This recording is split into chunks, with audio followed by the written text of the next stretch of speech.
আসসালামু আলাইকুম, ইশরাত কিচেনে স্বাগতম। তো আবার যেহেতু ঠান্ডা পড়া শুরু করেছে, তো এই ঠান্ডার মধ্যে কিন্তু ল্যাটকা খিচুড়ি সবজি দিয়ে না খেলেই নয়, নতুন আলু দিয়ে। তো এই জন্য আমি আজকে আপনাদের সাথে ল্যাটকা খিচুড়ির রেসিপিটি শেয়ার করছি।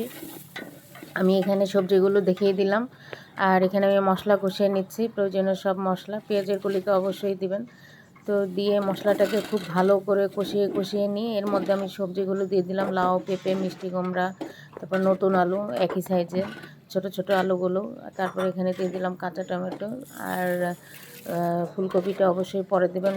সবজিটা ভালো করে কষানো হয়ে গেলে দিয়ে তারপরে এখানে চাল আর আলু আমি ধুয়ে পানি ঝরিয়ে রেখেছিলাম, সেটা ভালো করে সবজির সাথে চালটা ভালো করে ভেজে নিতে হবে সময় নিয়ে। তো তারপর ভাজা যত বেশি হবে, মশলার সাথে কষানো যত বেশি হবে, খিচুড়ির টেস্ট কিন্তু তত বেড়ে যাবে। তো এখানে আমি প্রয়োজন মতো পানি দিয়ে ঢাকনা দিয়ে দিয়েছিলাম। তো বলক আসার পরে অবশ্যই গরম পানি ইউজ করবেন।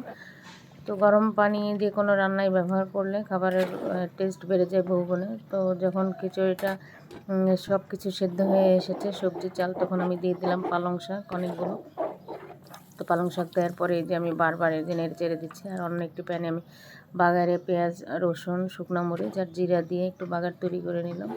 তো দেখেন বাগারটা ঢেলে দেওয়ার পরে এখানে আমি নামানোর আগে দিয়ে দিব হলো ধনিয়া পাতা কুচি অনেকগুলো।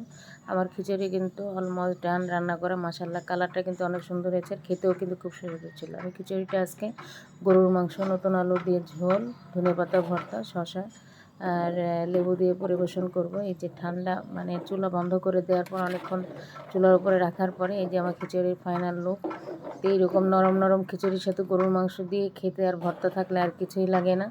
তো এই হচ্ছে আমার রেসিপি। আপনারা ভালো থাকবেন, আমার চ্যানেলের পাশেই থাকবেন, আমার জন্য দোয়া করবেন। আর আপনারাও এরকম শীত ঠান্ডা থাকতে থাকতে একটা খিচুড়ি রান্না করে পরিবারের সবাইকে খুশি করে দেন। ধন্যবাদ। আসসালামু আলাইকুম।